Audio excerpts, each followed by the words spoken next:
wasiat Ibrahim dan wasiat Yakub ya.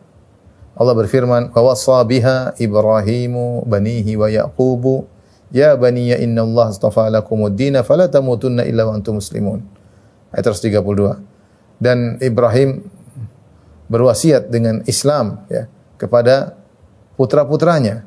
Demikian juga Yakub berwasiat untuk putra-putranya, ya wasiat agar diperhatikan oleh anak-anaknya. Ya baniya innallaha astafa lakumuddin, kata Ibrahim kepada anak-anaknya. Demikian juga kata Yakub alaihissalam kepada anak-anaknya. Ya baniya, wahai anak-anakku, innallaha astafa lakumuddin, sungguhnya Allah telah memilihkan agama bagi kalian, itu agama Islam. Fala tamutunna illa wa antum muslimun, janganlah kalian meninggal kecuali dalam kondisi Islam. Kemudian Allah berfirman, Am kuntum syuhada'a idh hadara Yaqubal maut. Apa kalian ikut hadir ketika Nabi Yakub alaihissalam akan meninggal dunia? Ini bantahan kepada orang-orang yang mengaku-ngaku bahwasanya Ibrahim beragama Yahudi, Yakub meninggal dalam kondisi Yahudi ya. Allah bantah dalam ayat yang lain, maka Ibrahimu Yahudiyan wala Nasraniyan. Ibrahim bukanlah Yahudi, Ibrahim bukanlah Nasrani. Di antaranya Allah bantah dengan mengatakan, dari mana kalian tahu bahwasanya Nabi Yakub meninggal dalam kondisi Yahudi? Kalian tidak hadir ketika dia meninggal dunia. Kalian tidak hadir ketika dia sakaratul maut. Kalian tidak hadir ketika dia akan meninggalkan dunia ini. Am kuntum syuhada, apa kalian ikut hadir wahai orang Yahudi?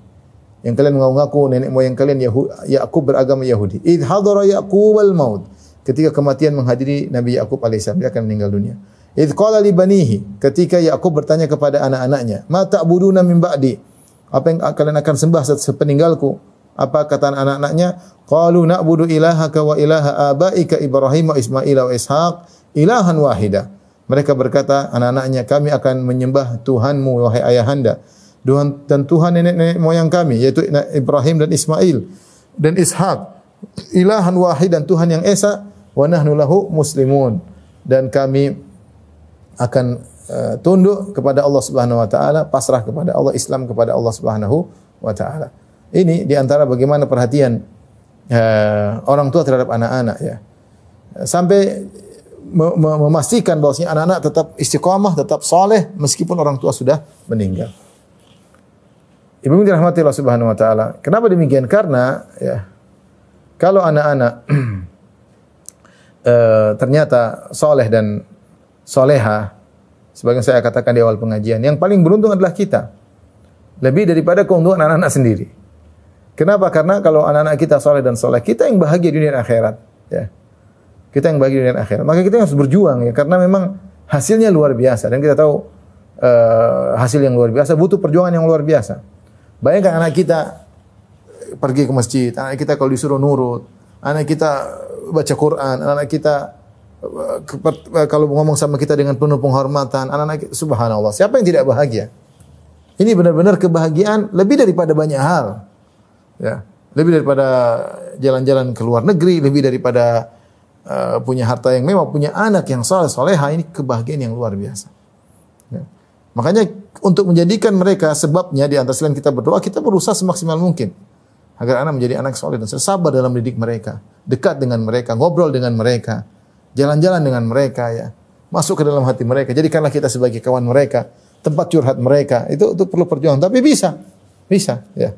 Kalau mau ya, sisihkan waktu sebentar untuk dekat dengan anak-anak ya. Ya, jadi sebaliknya coba kalau anak kita nakal, kita yang paling menderita. Anak narkoba, bandel, membantah orang tua, bentak-bentak orang tua, ayahnya diajak berantem. Subhanallah. Saya diceritain tuh ada kawan, anaknya ngajak berantem bapaknya. Ya Allah ya Rabbi. Yang saya aneh lagi, saya pernah datang seorang ibu ke rumah bawa anaknya, ibunya nangis depan saya. Ustaz, ini anak sering mukul saya. Anaknya sudah SMP. Anak kecil, anaknya sudah SMP mukul ibunya. Saya bilang entah apa ujian apa, tapi subhanallah, kalau anak nakal kita yang menderita. Kalau anak soleh dan solehah kita yang bahagia, dan kita akan bahagia terus sampai terakhir hayat kita. Bayangkan kalau kita punya anak soleh sudah tua, kita mungkin enggak mampu bekerja. Anak-anak datang ngobrol sama kita, anak bawakan hadiah, anak masjid kita. Subhanallah, betapa bahagia. Itu bagaimana orang-orang Eropa banyak yang sengsara di masa tua mereka, karena anak-anak mereka tidak ada yang ngurusin mereka. Tidak ada yang ngurus, tidak kunjungi mereka, tidak ngobrol, dicuekin. Sebagaimana mereka dulu waktu kecil nyuekin orang tua mereka. Ketika mereka dah tua, anak cuekin mereka. Subhanallah, sampai di antara mereka, banyak di antara mereka saya lihat sendiri bawa anjing-anjing. Ya. Kerjanya dengan anjing. Anak-anak entah kemana, cucunya nggak ada, anaknya nggak ada, bawa anjing kemana, ke kereta bawa anjing, ke jalan-jalan bawa anjing, ngobrol sama anjing.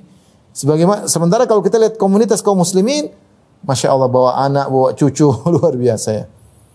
Kalau anak-anak tidak soleh, kita yang menderita. Kita yang menderita. Betapa banyak orang tua sekarang menderita dijauhi anak-anaknya. Saya pernah ketemu seorang, saya sering ulang-ulang, tapi saya cerita terus, tidak apa-apa, karena ini manfaat. Saya ketemu dengan seorang orang kaya, saya kebetulan satu pesawat sama dia, orang Chinese, kemudian dia cerita, saya punya ini, saya punya properti. Terus dia bilang, tapi ada satu yang buat saya, tidak tahu, tiba-tiba dia ngomong, saya lupa kita bicara apa, dia bilang ada sesuatu yang buat saya sedih. Dia bilang, kenapa Pak? Anak-anak saya dulu saya, mengeluarkan uang banyak sama mereka, saya sekolahkan, sekarang mereka jauh dari saya. Padahal sudah banyak uang saya keluarkan untuk mereka, justru mereka sekarang di masa tua ini, mereka cuek dengan saya, masih sibuk dengan, karena tidak diajar berbakti kepada orang tua. Ya. Jadi kalau anak-anak itu baik, kita yang beruntung sebenarnya. Ketika masih muda, ketika sudah tua, anak-anak jadi anak-anak yang baik. Tapi kalau anak durhaka, kita yang sengsara di dunia maupun di akhirat. Itu bayangkan kalau di luar negeri ada orang tua bentak-bentak anaknya lapor ke negara, anaknya diambil jadi anak negara, diambil dari ini benar ini, jadi kepemilikan orang tua. Sampai di sebagian daerah mereka tidak mau nikah karena tidak ingin punya anak yang durhaka. Ya, saya datang ke sebuah daerah di Eropa sana, terus mereka banyak yang tidak mau nikah, Ustaz. Terus gimana? Ya mereka cari pasangan, kumpul kebo. Nanti udah kumpul kebo lapor kepada mungkin Pak Lurah di situ atau Pak RT situ, ini ada saya kumpul kebo sama si fulan ya. Kalau udah bosan, kebonya buang, ganti kebo baru. Ini kebo baru, saya kumpul kebo lagi dengan kebo yang baru, ya, seperti itu. Kenapa? Tidak ingin punya anak. Ini kita berbicara tentang di dunia. Baik, kalau kita anak berbakti, bagaimana mereka berlomba-lomba berbakti sama orang tua. Mereka berlomba-lomba berbakti sama orang tua. Mereka tahu, anak yang soleh tahu bahwasanya membuat orang tua tersenyum, buat orang tertawa adalah pahalanya luar biasa. Ini kita bisa anak-anak bisa begitu kapan? Ketika mereka soleh dan soleh. Mereka tahu bahwasanya membahagiakan orang tua adalah perintah Tuhan, perintah Allah, kunci kesuksesan. Belum kita mendapat keuntungan ketika kita sudah meninggal dunia. Anak-anak yang doakan kita, anak-anak yang mungkin umrah atas nama kita, mungkin haji atas nama kita, bersedekah atas nama kita, datang kuburan kita doakan kita, setiap salat dia doakan kita. Sampai dalam hadis disebutkan, inna rajula la turfa'u darajatuhu fil jannah. Ada seorang diangkat derajatnya sampai di surga, diangkat derajatnya. Dia mengatakan, anna li hadza, kok bisa derajat saya tinggi? Dikatakan kepadanya, bistighfari waladikalaka, karena anakmu sering mohon ampunan buat engkau. Anakmu sering mohon ampunan buat engkau. Wasiat saya kepada diri saya pribadi dan juga pada ibu, sabar. Ibu sabar di anak-anak. Ibu sini harus istiqomah. Istiqomah itu menyenangkan. Ya.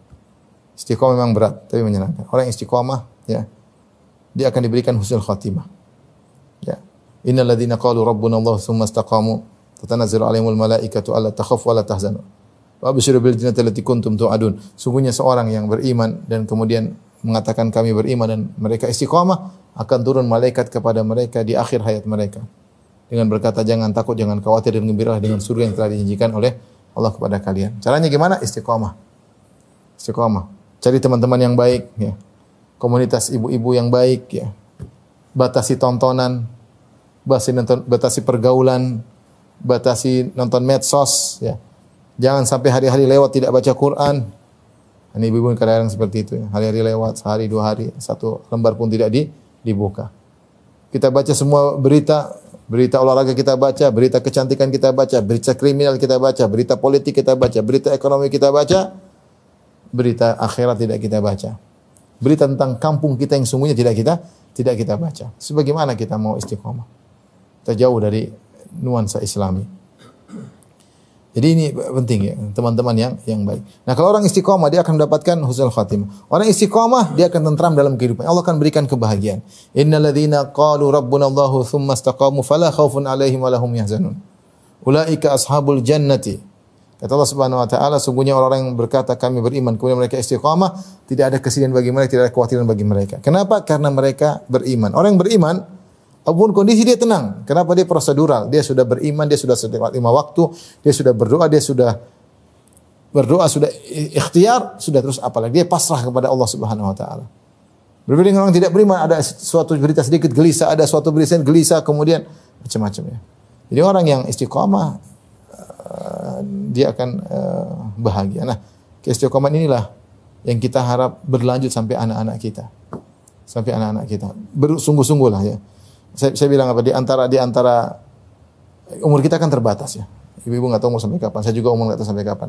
Tapi kalau anak kita yang soleh, dan kita yang didik, kita yang panggil guru, kita yang sekolahkan, kita yang bayarkan, mereka jadi soleh, semua amal soleh yang dilakukan karena sebab kita juga dapat pahala. Kita dapat pahala. Terus anak kita ini kalau ternyata soleh, dia didik lagi anak-anaknya, itu cucu-cucu kita. Cucu kita menjadi soleh, kita pun kena juga karena cucu-cucu kita soleh sebab anak-anak kita yang anak-anak kita soleh gara-gara kita. Apa namanya? MLM, multi level marketing. Ya. Karena berjuang didik anak-anak kita dengan sebaik-baiknya. Kalau ada salah kita ngomong, kita panggil di pondok, ada masalah kita datangi, kita kuatkan mentalnya. Ya. Kalau dia dibully sama teman-teman, kita bilang sabar, kehidupan memang demikian. Kemudian kita bela buat dia manja, enggak, kita berusaha didik dia yang baik. Sehingga dia menjadi seorang yang tegar dalam menghadapi ujian-ujian kehidupan di kemudian hari. Ini mungkin ibu-ibu yang dirahmati Allah Subhanahu wa taala, apa yang saya sampaikan sekedar sharing aja, ya. Mudah-mudahan Allah menjadikan anak-anak kita semua menjadi anak-anak yang soleh. Kita jangan jangan tanggung-tanggung kalau didik anak, maksud saya. Serius karena anak ini boleh kita bilang umur kedua kita. Anak kita satu, kalau dia jadi anak soleh, semua amal kebaikan dia kita juga dapat pahala. Sudah meninggal selesai. Meninggal di kuburan tidak bisa apa-apa. Baca Quran sudah nggak bisa. Mau nangis karena Allah juga nggak bisa. Mau sholat nggak bisa, sholat duha nggak bisa, mau sedekah apalagi nggak bisa. Tapi anak-anak kalau terus melakukan amal soleh kita dapat, karena kita yang didik mereka. Ibu punya anak berapa? Punya anak 5, didik semua baik-baik 5-5-nya. Serius. Memang butuh perjuangan, kesabaran, perjuangan, kebersamaan dengan mereka, mendengar suka duka mereka, jadi dekat dengan mereka. Dan ini mungkin yang saya tutup dengan kajian sebelum saya buka tanya jawab. Dekat sama anak-anak, jangan lupa. Dekat sama anak-anak. Jadi anak dekat sama kita, ada masalah dia telepon kita, dia curhat sama kita. Itu kunci menjaga mereka istiqamah. Karena mereka kalau dekat sama kita, dia mau nakal, dia nggak enak sama kita. Dia tahu orang tuanya sayang, dia tahu orangnya perhatian. Tapi kalau tahu orangnya cuek, ibu bapak saya paling nggak pernah nanya, ibu saya nggak pernah ngurusin, ya sudah. Kapan dia mau menjadi? Jadi antara cara agar anak-anak kita istiqomah, kita dekat dengan mereka. Tunjukkan perhatian kita kepada mereka. Kalau mereka telepon kita, angkat, kita telepon mereka, tanya bagaimana pelajarannya, kita kasih arahan sedikit, sehingga mereka merasa dekat. Dengan demikian insya Allah mereka bisa menjaga diri mereka, karena nggak enak sama orang tua dan karena taat kepada Allah Subhanahu wa taala.